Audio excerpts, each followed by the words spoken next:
So today we're going to talk about phone etiquette and how to capture leads on the phone. One of the great things about being on the Gusty Goulas Group team is having the ability to gain leads. You're going to get a lot of leads. You're going to get a lot of online leads, but you're also going to get a lot of live leads where people are actually on the phone, whether it be Zillow or Google or direct dial or pay-per-click or a lot of those kind of things. So I want you to be prepared for those and be thinking ahead and kind of have your script worked out so you understand what you're going to say and really what not to say. One of the biggest things I want you to understand is your facial expressions has a lot to do with the inflection of your voice on the other end of the phone. And I'm going to show you an example of that. Thank you for calling the Gusty Goulas Group. This is Jonathan Chamness. How may I help you? Now that was a recording of me smiling going through the script. Now I want you to hear the exact same script where I have a blank face. I'm not making any facial expressions at all. Thank you for calling the Gusty Goulas Group. This is Jonathan Chamness. How may I help you? You see the difference in the two? People can sense the difference on the other end of the phone. If you're frustrated or answering the phone in haste or busy, they can sense that. You need to take a minute, take a deep breath before you answer the phone and answer it with a smile on your face every single time. You will see a difference in conversion rate if you do this. People sense it, I promise you. Also know that sometimes life's just busy. We get things going on and it's hectic sometimes. That's why we have systems in place to where when you are too busy, you let me know. And me or one of the team members, staff will pause your leads for a minute and let you catch up. If you're out showing, that's probably not the time to be getting active live calls. I'll go in and I'll pause those direct calls and save you that frustration. Another thing I want you to be very aware of on a phone call is right out of the gate, after you've gone through your welcome to the Gusty Goulas Group and given them your name, is do not ask them if they're pre-approved when you start asking questions. That comes off as very snarky and very condescending right out of the gate, and it's really kind of offensive.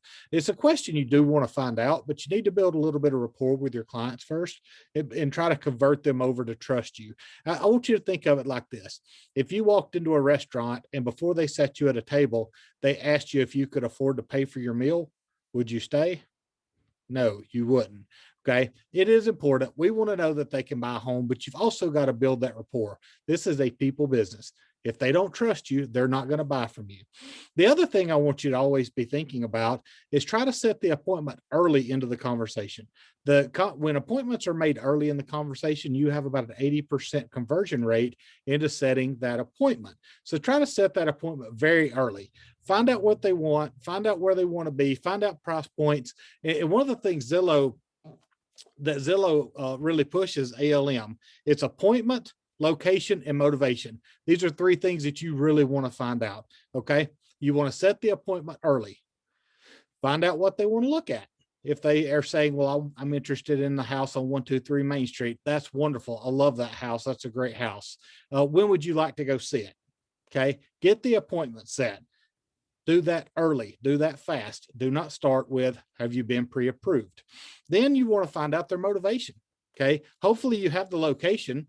If they've started off as a lead and given us location early. If not, you want to find out the location, find out where they're looking, what they're interested in. And then to me, the most important piece is finding out their motivation.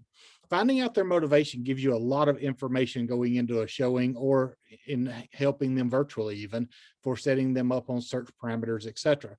If they're moving because maybe an ailing parent and they're trying to move back towards Birmingham and get close to them, guess what? There's probably a sense of urgency there. Okay, that means you need to get in, you need to get busy. They may say, we're just kind of kicking the tires and kind of curious. We don't really know if we want to move yet. Well, that's okay. You still want to spend time with them. You still want to nurture that, and you probably will convert them at some point. But you kind of understand their motivation and how quickly they want to move. And sometimes people say, I'm just kicking the tires, but really, they're excited and they're ready to do something. They're just trying to harness that. So set the appointment early, find out the location, where they want to be, and then find out their motivation, why they're wanting to do it. One of the other questions I always like to ask is, how long have you been thinking about buying or selling? Okay. So asking questions like this, you find out a lot of information. Number one, if you find out that they maybe have a home to sell, guess what? That's a listing. Okay. Those listings are gold. So find out if they've got a home to sell. Find that out pretty early into the conversation. Ask questions. One of the biggest things, ask a question and then get quiet. Let them talk. Okay. One of the greatest things my dad ever told me growing up was you never talk and learn at the same time. Okay. So ask a question, then get quiet, allow them to talk. Try to do it right. Try to do it calmly. Control the pace of the conversation, but don't push the conversation. Okay. Ask the question, give them a chance to respond, and then build off of their response to another question. They will lead you to where they want to go. Okay. You've just got to pay attention to that.